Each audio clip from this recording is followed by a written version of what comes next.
My name is Reuel Gerecht. I'm a senior fellow at the Foundation for Defense of Democracies, and it's a pleasure to be here to talk about the military option on Iran.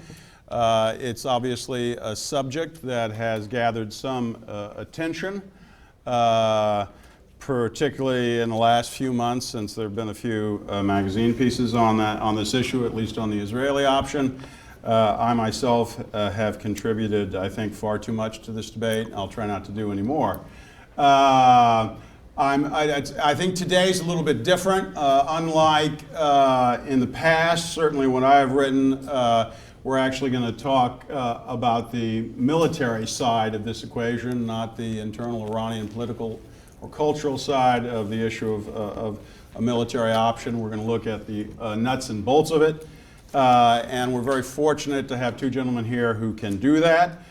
We have Lieutenant General McInerney, who spent 35 years in the Air Force, and I think all of you may have the rest of his bio. You can take a look at that. We also have Captain Nash, who spent 25 years in the Navy.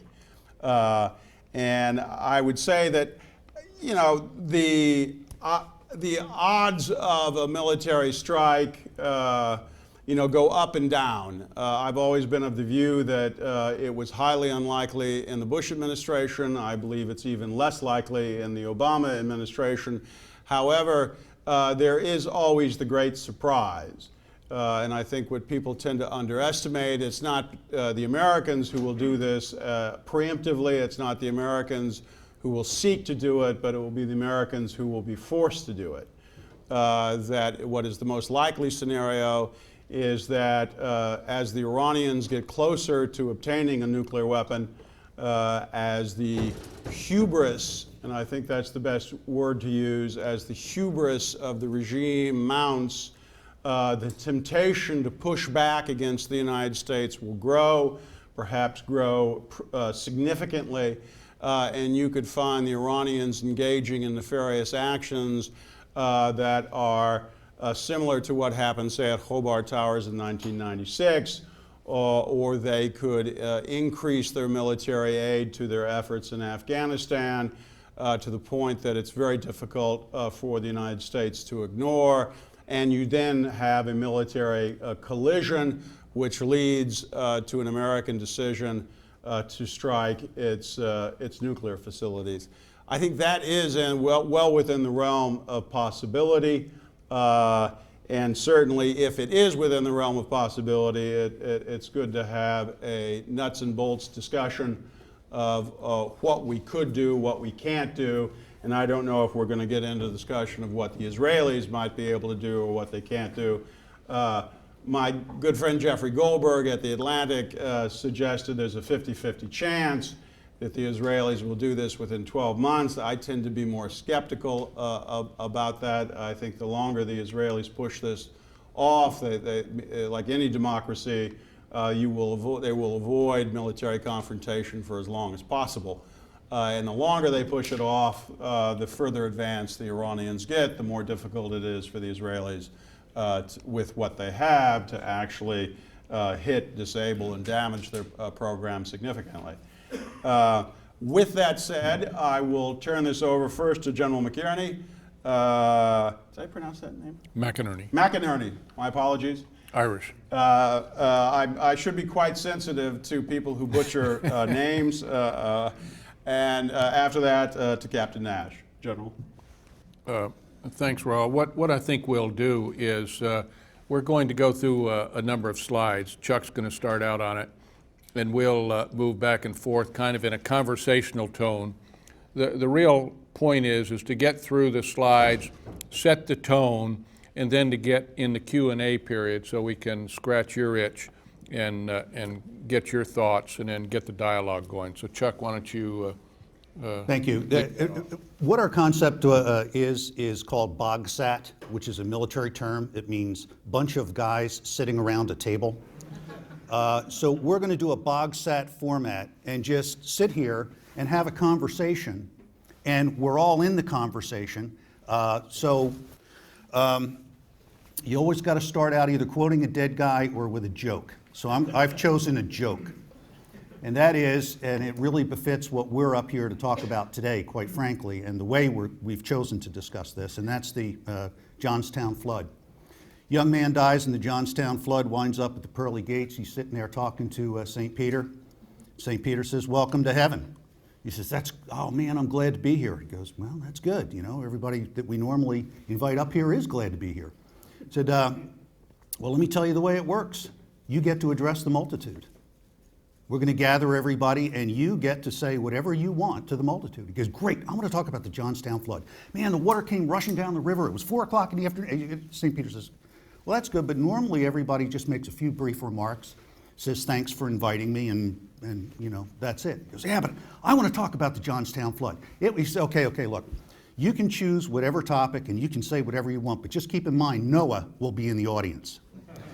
So Tom and I have decided not to talk about the pol mill aspects of this, but to concentrate on the mill, because you've got the pol part down pretty well, we think. So we're going to focus on those aspects of the hardware and the planning and the tactics that we think would be important in any time that the U.S. would be called to this. The U.S. military might be called to this. The other thing is looking, as Reuel said, which is the metaphor is an hourglass. It was turned upside down in 1979, and the grains of sand, which are options, have been draining out of it ever since. We're now down to where we have the last few grains of sand in the top of the hourglass. And the longer we wait, the fewer grains we'll have. So this is driving to some conclusion. What it is, we don't know. But what I can tell you is that the main thing, and I think here's where we kick this thing off and get the ball rolling down the road. Whatever we want to talk about in a military context as far as blowing up targets or having very strategic people die of lead poisoning, it all comes down to intelligence. And if you don't have the intel, you can have 1,000 ways of killing a target, but if you don't know where the target is, who cares? So that is the biggest problem. And the real question that our policymakers, I think, ought to be talking about is, how good is our intelligence in Iran? Because that's going to drive everything, and it's going to determine the success. We might want to leave now. Tom, your thoughts? Well, I had a little experience when I was a colonel in Europe in '77, vice commander of 111 Wing. I took 18 ships down aircraft, 6 111s and 12 F4s, for a CENTO exercise. Many of you don't remember, but Iran used to be part of CENTO, along with Pakistan, Turkey, the US, UK. Iraq had originally started out as a Baghdad pact. And I personally attacked every airfield in Iran, low levels, 111, and we were the Red Force, the OP4, operating out of Shiraz. The exercise was Shabazz 77. I think anybody, and then I was in the Carter administration when they got rid of CENTO. They were unfortunately clueless, but you can imagine if we did not lose CENTO, it would be an entirely different world. But the fact is the tyranny of distance, as you can see in our first slide, is evident in this region. And any military planner has got to consider the vast distances that you have. And if you look up there in the chart, from the Gulf up to Baghdad, which was about 500 miles, and then the distances to Tehran, et cetera, double and tripling that mileage complicates the military option, which we're going to talk about. So always remember the tyranny of distance that we'll be talking about in the geography over there. Chuck? One thing about this slide, when you look at it, see all that water in the slide? Now, if you were an Army officer, you would look at that as an impediment to movement. But a naval officer looks at it completely different. Those are the avenues of approach. So when you look at this situation, think about the amount of water that surrounds the dirt, because as an Army officer, if you look at this theater and you zoom in closer to the country that you're interested in, there are two real types of terrain. There's the human terrain, and then there's the geography of the country.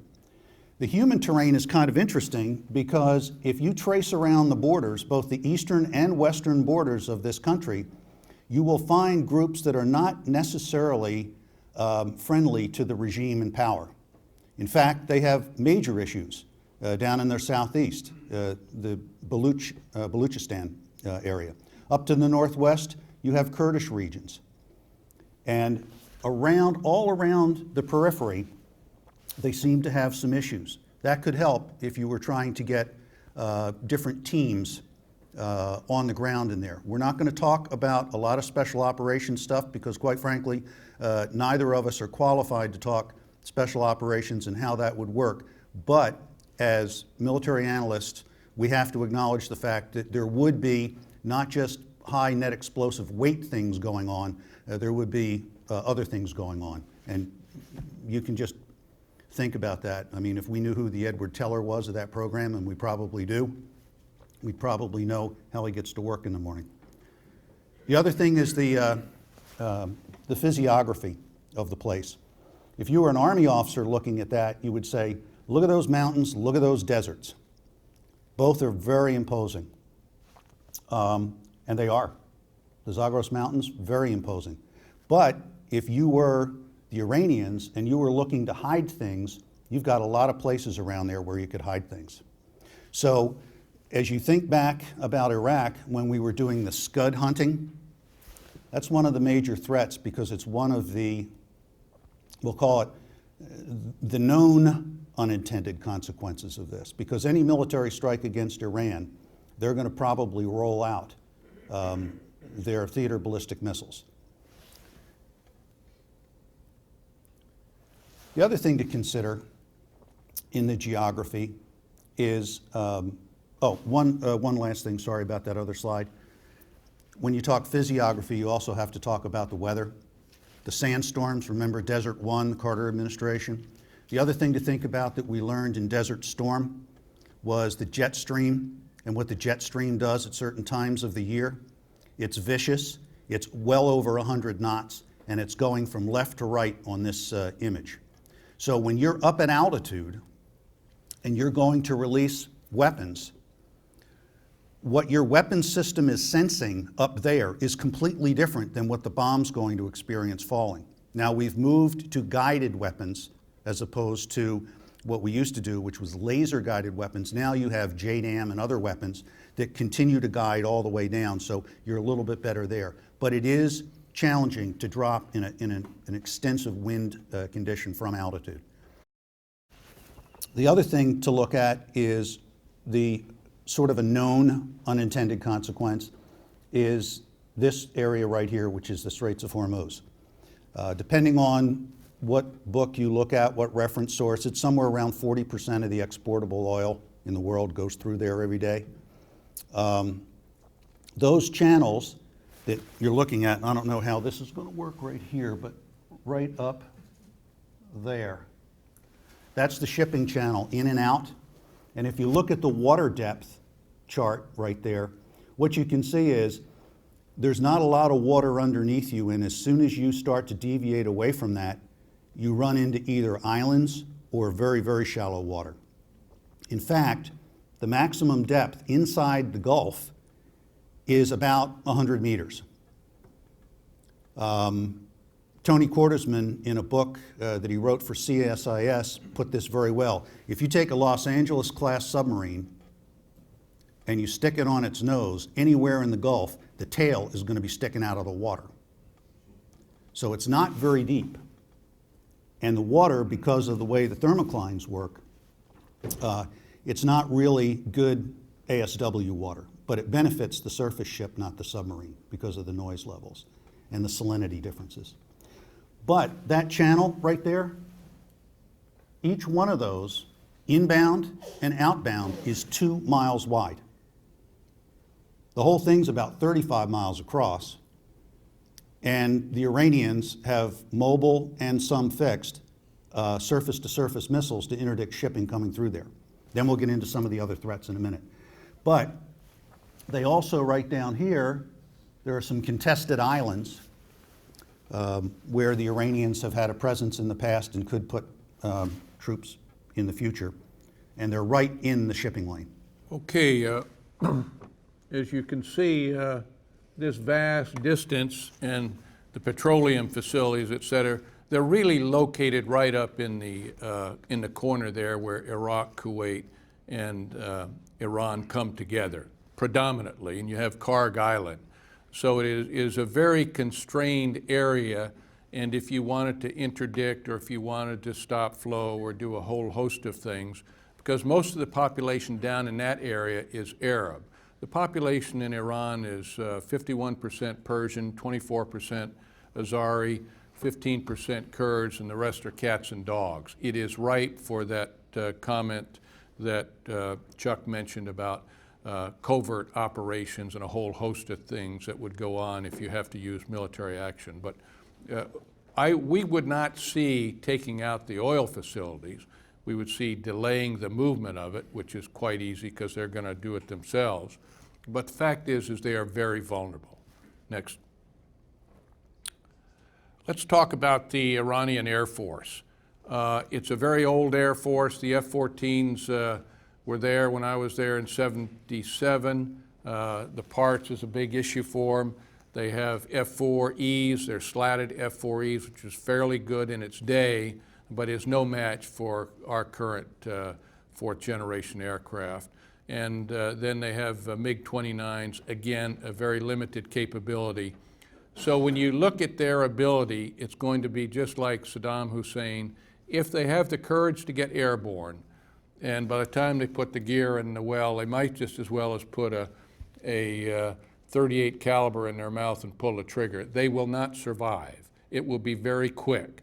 So this, as a threat to us, is not significant. There are other threats when you look at the surface-to-air missiles that would be more significant.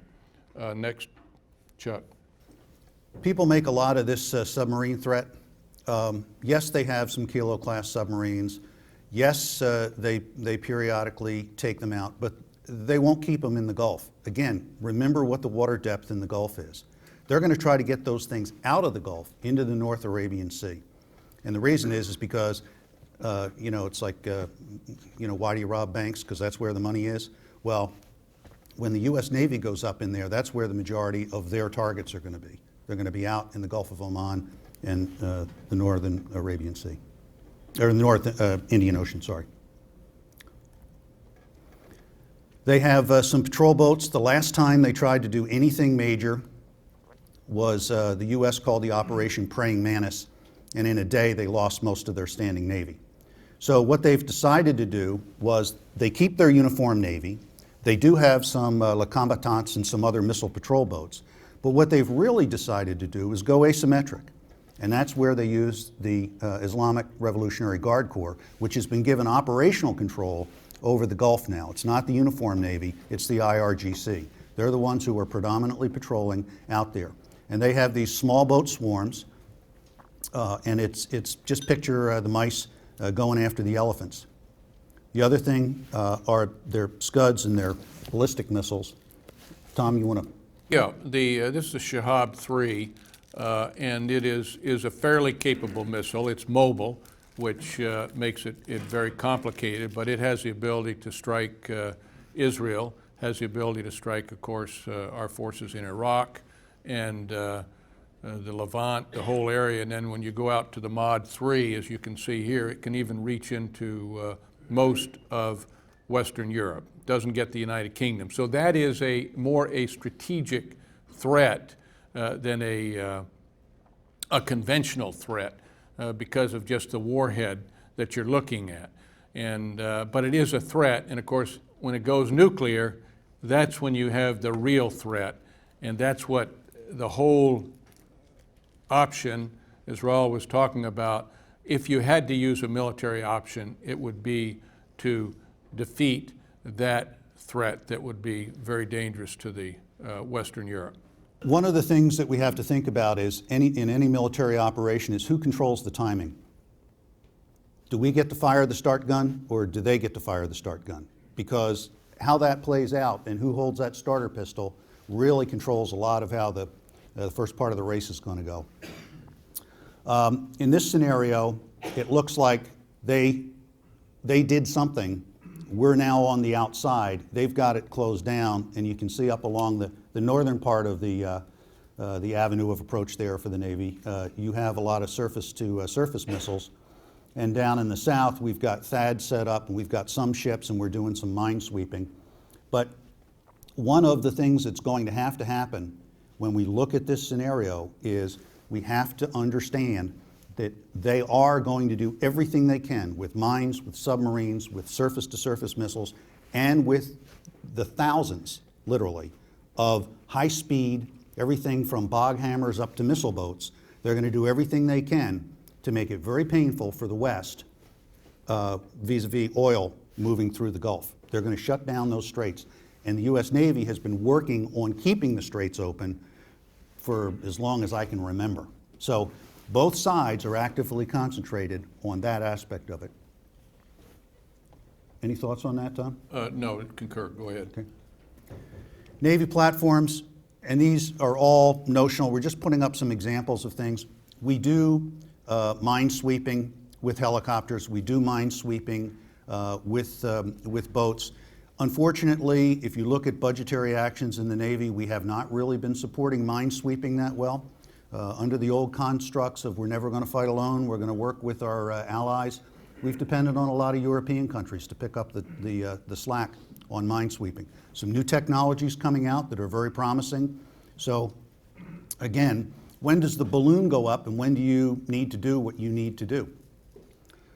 We've got submarines, we've got surface ships that can do ASW. They also have surface-to-air missiles on them. And most of these ships now that we put out there all have the ability to launch surface-to-surface missiles. From the carrier side of life, we've got F-18 strike fighters. We also bring the electronic attack capability to the battlefield.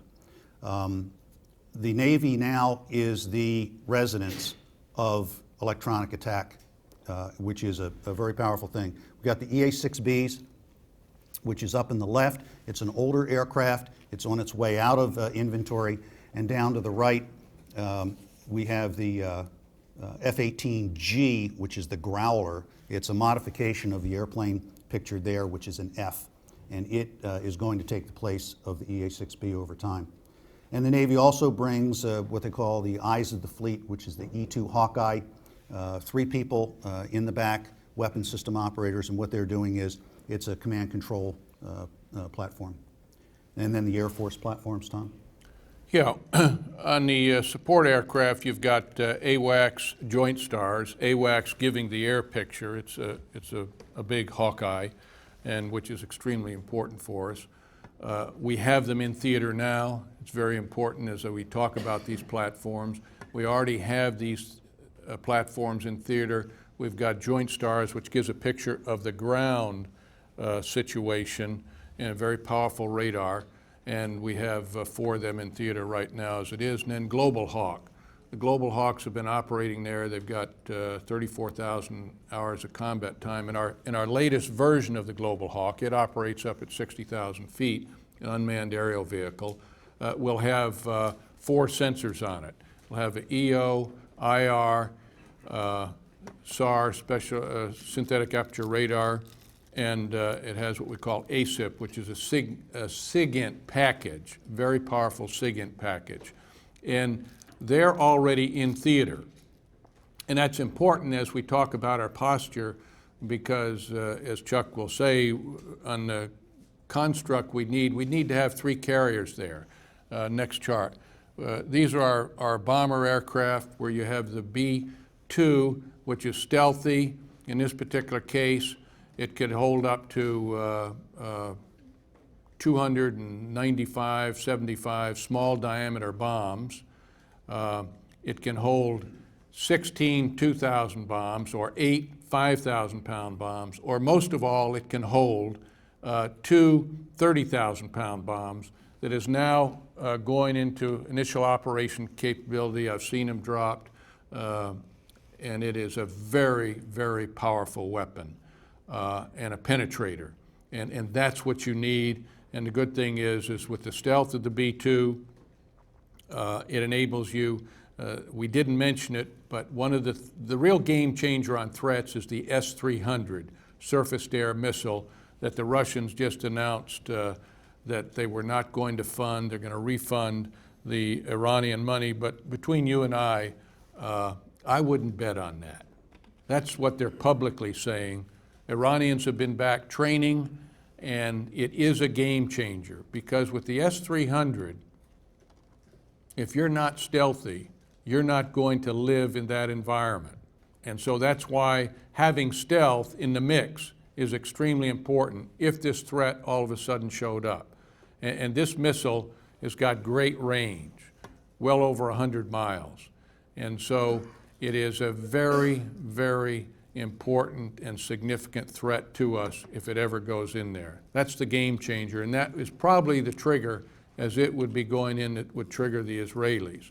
But the B-1s that we have there are good, but they're not stealthy. And we also have B-52s. Again, you have to eliminate the surface-to-air missile threat and the fighter threat to penetrate with the non-stealth aircraft. Next chart, please. Then, of course, the real game changer up in the left-hand corner is the F-22. That is without a doubt a game changer. It flies up at 60,000 feet at 1.6 to Mach 2. It opens its bomb bays, doors. The bomb goes 45 miles, and it's turned away because it's a GPS-directed bomb, so it does not need to. It is about this size on any radar and smaller than a sparrow, really. So its stealth is very, very important, particularly in the S-300 world. You have F-16s there, and you have F-15s now, and F-15Es. I would look at the Air Force mix to be over 300 aircraft of a combination of F-15s, F-16s, F-22s, B-2s, B-1s, B-52s. Because you want to be able to generate upwards on the Air Force side, and it's the complementary nature on the naval side, but in the Air Force side, as the Combined Air Operations Commander, I would like to generate over 1,000 sorties a day, striking this array of targets that we will show you. Go ahead, Chuck. Okay, again, an notional target set and how good is our intelligence? That was the question we had going in, right? How good is your intelligence? And how current is it? We know there are Iranian missile facilities, they're very well documented. Where they move things in a time of crisis, who knows? We did spend a lot of time watching Saddam Hussein trying to figure out how he would react to certain stimuli. And the same thing building up in detentions. We would be, of course, monitoring any movements inside of Iran. The other thing are the nuclear facilities. We've all been beat to death about where the heavy water reactor treatment facilities and all that. We know where all those things are, but just because we know where those things are, we don't know where everything is. And that, again, is the dilemma, which is, okay, we're going to do this attack, and what's the goal? Well, set their program back 5 years. Okay, what are we going to do in that 5 years that we haven't done in the previous 5 years? So you start to get into this do loop, but the bottom line is, do you know where everything is? And I think that's tough to guarantee. And the other thing, we do know where they have their chemical facilities, and they've used these weapons before, as we'll all recall, against Iraq. The other thing is these targets themselves. Tom was talking about penetration of weapons. That's important because we've watched them build a lot of these fixed facilities. And they've done a very good job not only of concealment, but they've done a great job of hardening. So weapons and choice of weapons and platform are going to be important. Some things like the B-2, you saw all the bombs coming out of that thing? Well, each one of those bombs essentially represents a cruise missile. Cruise missiles are very expensive. You can't reload them on Navy ships at sea. So you get into this actual, your choice of weapons per target, and that weapon target pairing gets very, very important. Dimpies? Yeah, you can see once they cover it all over, and then where is your aim point in this particular area. You hope that you have done, as you have watched through satellites, watched them build these, and through HUMINT and other sources of intelligence, you hope you have identified the correct aim point where you want to put the bombs and your penetrating bombs. But it makes it a very difficult problem. And then, of course, you had the Qom facility that we did not know was there for a while, and that's in the mountains there, and that makes it even more challenging. So when you see of striking particularly nuclear facilities, which are your prime targets, nuclear would, as Reuel pointed out, that is the game changer that would force you to do this. This does make it difficult targeting, but you remember, I want to use over 1,000 Air Force, and there'll be probably 400 naval attacks a day. So we're upwards to say of 1,500 strikes a day. These are strikers, not counting your support, your tankers and all that. And then you compare, the Israelis may be lucky to get 80 sorties there.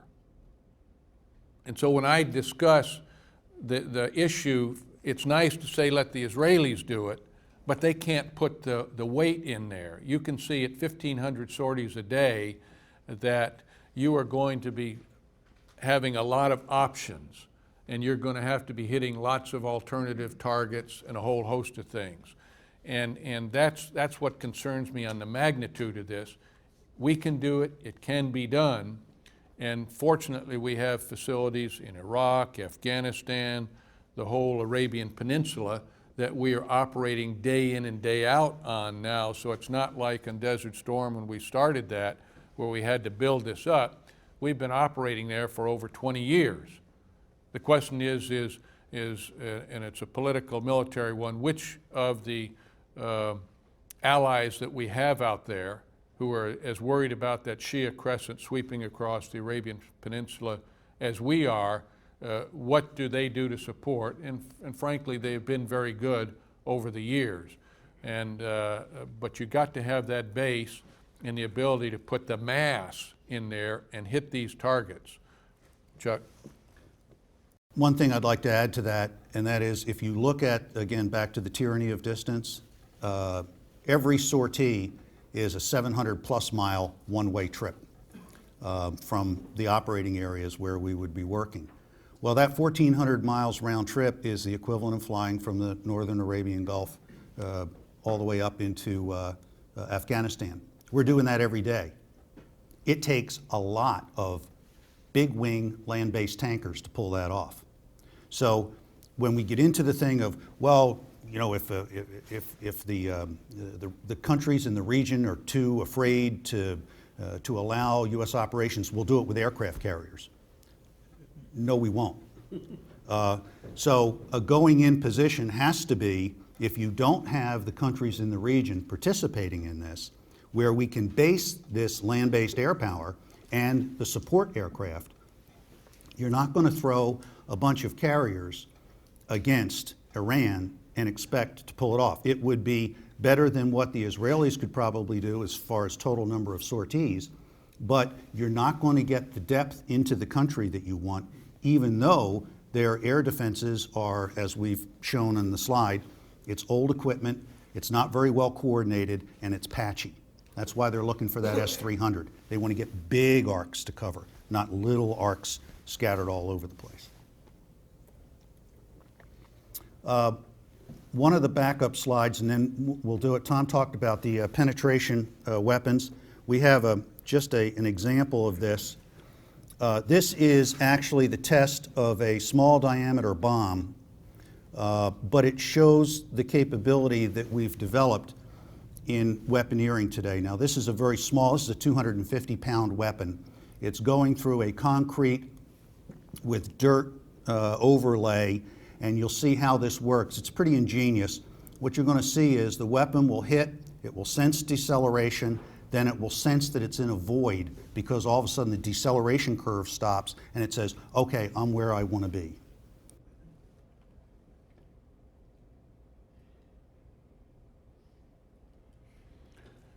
As I said, a B-2 can carry 275 of those, which means when you open the door, you can hit 275 targets simultaneously. So you can bring on those 1,500 sorties a day, remember they'll all be using precision weapons. And if you look at 5, say B-2 sorties a day with either this weapon or going to the other way where you've got two 2,000-pound bombs, you are going to actually be putting somewhere between 3 and 8,000 weapons on target a day with 1,500 sorties, depending what your configuration is. This was an exercise that the Iranians ran back in the Gulf. And what you can see are a bunch of these little small boats. They have numerous sites all along the coast, and they move from place to place. And what they've been doing over the years is they will swarm out against U.S. ships, then they'll stop, and they'll all turn around, and they'll all go back. And then maybe 3 weeks later, from a different place, they'll all come raging out, just like this. They'll get close, and then they'll turn around and they'll go back. And you know, it's boiling a frog. I think the important thing is to defeat this threat is very easy because tactical air can just strafe it. It is not a difficult target to do, and it's going to be in the early stages. You can think it is an overwhelming problem, but from an air power point of view, it is not. Again, that's why you want to have the mass that Chuck and I have talked about in theater. If you're going to do it right. With that, I'm going to declare the war game over, and thank you very much. Thank you very much.